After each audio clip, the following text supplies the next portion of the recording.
Hello everyone. आज हम discuss करने वाले हैं क्लास 9th के एंट्रेंस टेस्ट की प्रिपरेशंस के बारे में बात करने वाले हैं। जैसे कि आप लोगों को पता है कि मैथ्स की जो प्रिपरेशन वीडियोस है वो चैनल्स पे अपलोड हो गई है। ठीक है, वो अपलोड होना शुरू हो गई है। एक चैप्टर हम कवर कर चुके हैं, आगे सारे चैप्टर्स हम एक एक करके जितने भी इंपॉर्टेंट क्वेश्चन हैं जो आपके एग्जाम में पूछे जाते हैं वो हम कवर करने वाले हैं। आज हम स्टार्ट करने वाले हैं सोशल साइंस के बारे में।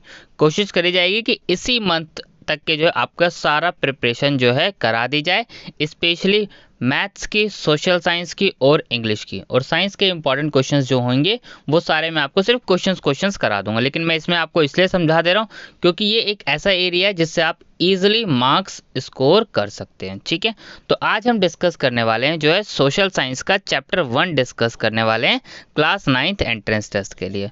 और ये आपको पता है क्लास 9th के एंट्रेंस टेस्ट के लिए आपको किस बुक से पढ़ना है? क्लास 8th की एनसीईआरटी से कवर करना है सारा टॉपिक्स। तो क्लास 8th की एनसीईआरटी का सोशल साइंस का जो फर्स्ट चैप्टर है वो है द इंडियन कॉन्स्टिट्यूशन। अब देखिए, इंडियन कॉन्स्टिट्यूशन में आपको कौन कौन से टॉपिक्स पढ़ने हैं, किन किन टॉपिक्स को याद रखना है, यहाँ मैं आपको पहले क्वेश्चंस भी प्रैक्टिस कराने वाला हूँ और आप कॉपी पेन लेकर बैठिएगा। जो जो पॉइंट्स मैं आपको बताऊंगा उस पॉइंट्स को आपको क्या करना है? नोट करते जाना है। अब नोट क्यों करना है? क्योंकि बहुत सारे क्वेश्चंस तो इसमें कवर नहीं है, लेकिन आप साथ साथ नोट करते हुए चलेंगे तो वो आपको लिए आसानी रहेगी। तो चलिए स्टार्ट करते हैं। ठीक है, द इंडियन कॉन्स्टिट्यूशन में इंपॉर्टेंट क्वेश्चंस कौन कौन से? सबसे पहली चीज आपको इसमें दो चीजें याद रखनी है। जो इंडियन कॉन्स्टिट्यूशन है वो सबसे पहला इंपॉर्टेंट पॉइंट याद रखना है कि लेंथिएस्ट, हमारा अगर हम बात करें लॉन्गेस्ट रिटन कॉन्स्टिट्यूशन है। ये बात आपको ध्यान रखनी है। क्या है? लॉन्गेस्ट रिटन कॉन्स्टिट्यूशन है। ये आपने जो है एनसीईआरटी बुक में पढ़ा होगा। ठीक है, पहली चीज ये याद रखनी है। सेकंड क्या याद रखना है? अब कॉन्स्टिट्यूशन जो है एप्लीकेबल कब हुआ था, सबसे पहली चीज, और एडॉप्ट कब किया गया था। ये दो इंपॉर्टेंट चीजें जो है आपको ध्यान रखनी है कि कॉन्स्टिट्यूशन कब एप्लीकेबल किया गया था, कब अडॉप्ट किया गया था। अगला ये याद रखना है कि कॉन्स्टिट्यूशन बनने में कितना टाइम लगा था। ये सब हम एमसीक्यू में कवर करने वाले हैं। ठीक है, मोस्ट इंपॉर्टेंट याद रखना है फादर ऑफ इंडियन कॉन्स्टिट्यूशन। तो ये आप लोगों को बहुत अच्छे से याद होगा। फादर ऑफ इंडियन कॉन्स्टिट्यूशन कौन है? डॉक्टर भीमराव अंबेडकर। तो डॉक्टर BR अंबेडकर, ये आपको याद रखना है। ठीक है, सबसे जरूरी चीज। चेयरमैन ड्राफ्टिंग कमेटी के कौन थे? Doctor BR Ambedkar. ये भी आपको याद रखना है कि चेयरमैन जो है ड्राफ्टिंग कमेटी के कौन थे, ये आपको ध्यान रखना है।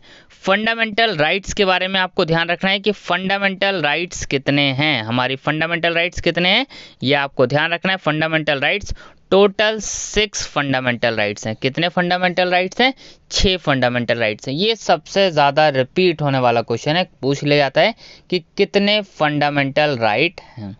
ठीक है, फर्स्ट प्रेसिडेंट आपको याद रखना है। फर्स्ट प्रेसिडेंट कौन है? डॉक्टर राजेंद्र प्रसाद। ये आपको ध्यान रखना है, ये मोस्ट इंपॉर्टेंट है। फर्स्ट प्रेसिडेंट, ये सबसे ज़्यादा रिपीट होने वाला भी क्वेश्चन है। ठीक है, और प्राइम मिनिस्टर आपको याद होगा जवाहरलाल नेहरू जी। तो ये आपको ध्यान रखने हैं कुछ क्वेश्चंस। ठीक है, चलिए एक एक करके हम क्वेश्चंस के साथ साथ जो है टॉपिक्स भी समझते हुए चलेंगे। ठीक है, सबसे पहली चीज, question number 1, constitution of a nation contains. अब देखो कॉन्स्टिट्यूशन में जो है हमारे क्या क्या है, कॉन्स्टिट्यूशन में रूल्स हैं, लॉस हैं, सही बात है। तो इसका ऑप्शन क्या होगा हमारा इसमें? Both A and B। अब देखिए यहाँ पे आपको कॉन्स्टिट्यूशन में आपको पता है लेंथियस कॉन्स्टिट्यूशन है, ये मैंने आपको बता दिया। कॉन्स्टिट्यूशन बनाने में यानी कॉन्स्टिट्यूशन को बनने में कितना टाइम लगा था, ये आपको एग्जैक्ट याद रखना है। 2 साल 11 महीने 18 दिन। ठीक है, 2 years 11 month 18 days। कितना टाइम लगा था? 2 years 11 month और 18 डेज। तो देख सकते हैं आप कितना लंबा टाइम लगा था कॉन्स्टिट्यूशंस को बनाने में। चलिए नेक्स्ट क्वेश्चन करते हैं, क्वेश्चन नंबर 2। डायरेक्ट क्वेश्चन है, इसका आपको आंसर याद रखना है। When did the king of Nepal finally take over as the head of government? तो फेब 2005 आपको इसका डायरेक्ट आंसर याद रखना है। इसका करेक्ट ऑप्शन क्या है? Option number D। Important question है, ये रिपीट हो जाता है। The father of Indian constitution, ये क्वेश्चन हम अभी ऑलरेडी बात कर चुके हैं, तो इसका हमारा इसमें करेक्ट ऑप्शन क्या हो जाएगा? Option number B, BR Ambedkar. अब देखिए क्वेश्चन नंबर 4 को समझने के लिए सबसे पहले, if a 12 years old child is working in a factory what is it called. सबसे पहली चीज तो आपको पता होना चाहिए चाइल्ड कौन होते हैं, यानी बच्चे कौन होते हैं। बच्चे कौन होते हैं? जिनकी एज 14 साल से कम होती है, जिनकी एज 14 साल से कम होती है। अब एग्जाम में यहाँ पे 12 की जगह 13 भी लिख सकता है, ठीक है। ऐसा तो है नहीं कि जो 13 नहीं लिखेगा या फिर 12 ही लिखेगा, क्वेश्चन किसी भी तरीके से। तो अगर 12 साल का बच्चा फैक्ट्री में काम करता है तो हम उसको जो है क्या बोलेंगे? क्या ये राइट टू फ्रीडम है, आज़ादी है ये? नहीं, ये तो किसी तरीके की आज़ादी तो नहीं है, चाइल्ड लेबर है। बिल्कुल ये सही लिखा है कि हाँ चाइल्ड लेबर है। और कॉन्स्टिट्यूशन ऑफ इंडिया में जो है चाइल्ड फैक्ट्री में अगर हम बात करें उसके लिए भी मना करा हुआ है कि जो है prohibition of employment of children in factories, ये जो है हमारे कौन से आर्टिकल में दिया हुआ है? आर्टिकल 24 में जो है मना किया गया है, ठीक है। तो बच्चों को काम पे नहीं रखा जा सकता। तो यहाँ पे सिर्फ राइट टू फ्रीडम, तो ये तो ऑप्शन है ही नहीं, ये तो बिल्कुल गलत है। तो इसका हमारा इसमें करेक्ट ऑप्शन हो गया बी, चाइल्ड लेबर। तो अगर 12 ईयर की जगह 13 ईयर्स भी लिखा हुआ है या फिर 11 ईयर्स लिखा है तो आप समझ जाना ये आंसर उसका चाइल्ड लेबर है, ठीक है। राइट टू फ्रीडम नहीं है। एक चीज़ और ध्यान रख लेनी है, right to freedom, right to freedom जो है कॉन्स्टिट्यूशन ऑफ इंडिया में कौन से आर्टिकल में कवर है? कॉन्स्टिट्यूशन में आपको पता होना चाहिए आर्टिकल है, और ये आर्टिकल कौन सा है? आर्टिकल 19, आर्टिकल 19, ये आपको ध्यान रखना है, इंपॉर्टेंट है ये। अगला देखिए, the constituent assembly was set up in. अब डायरेक्ट आपको इसका आंसर याद रखना है 1946, ठीक है। इसका डायरेक्ट आपको आंसर याद रखना है।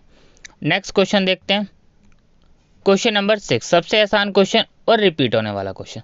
Secularism means that the state promotes. अब देखिए यहाँ पे option, one religion, no religion, और बोथ ए एंड बी, और नन ऑफ दीज।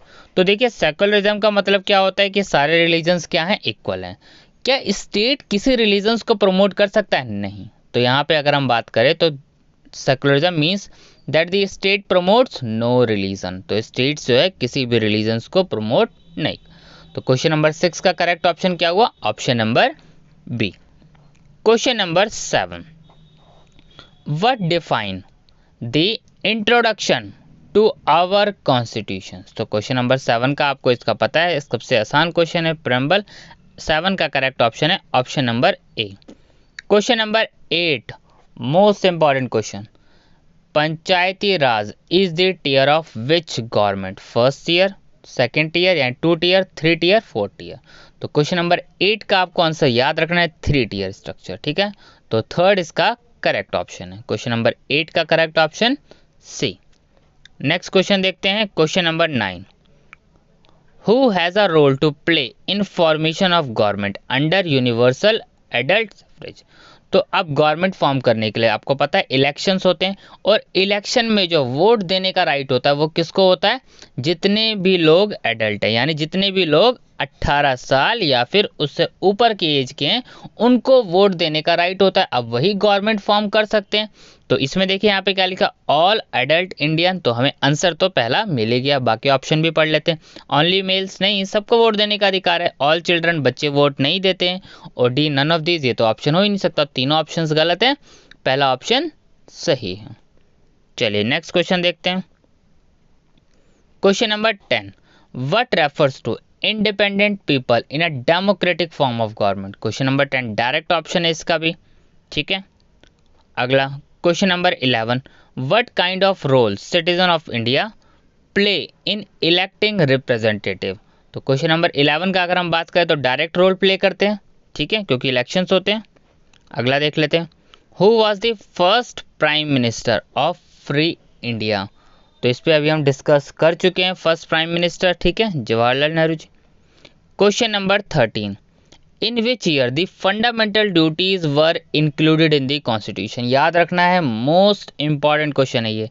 तो 1976, ये ध्यान रखना है, कब फंडामेंटल ड्यूटीज इंक्लूड की गई थी कॉन्स्टिट्यूशन? 1976। और ये भी याद रखना है आपको, आप टोटल फंडामेंटल ड्यूटीज कितनी हैं? तो टोटल फंडामेंटल ड्यूटीज कितनी है?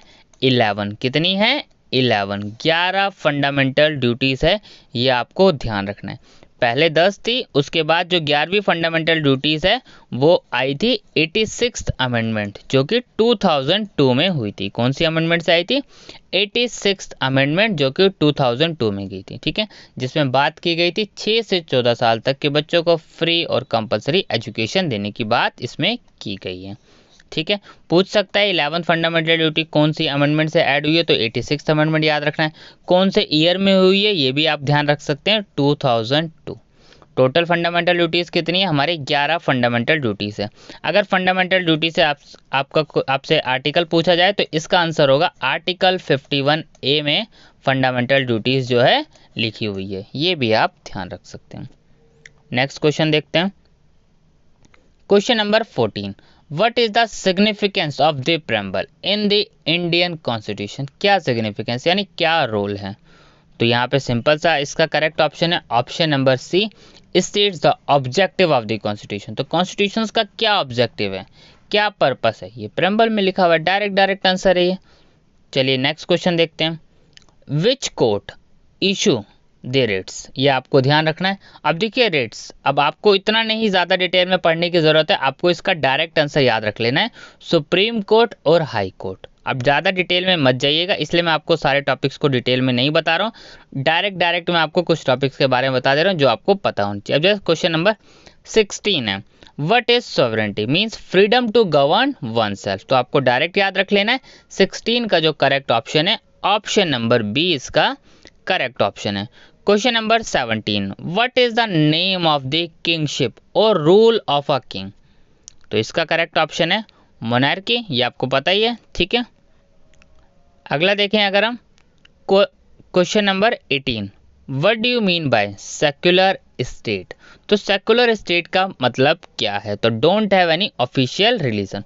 तो कोई ऑफिशियल रिलीजन नहीं होना चाहिए तभी वो सेक्युलर स्टेट है, और अगर कोई ऑफिशियल रिलीजन है तो वो सेक्युलर स्टेट नहीं होगा फिर। ठीक है, ये भी। चलिए नेक्स्ट क्वेश्चन देखते हैं।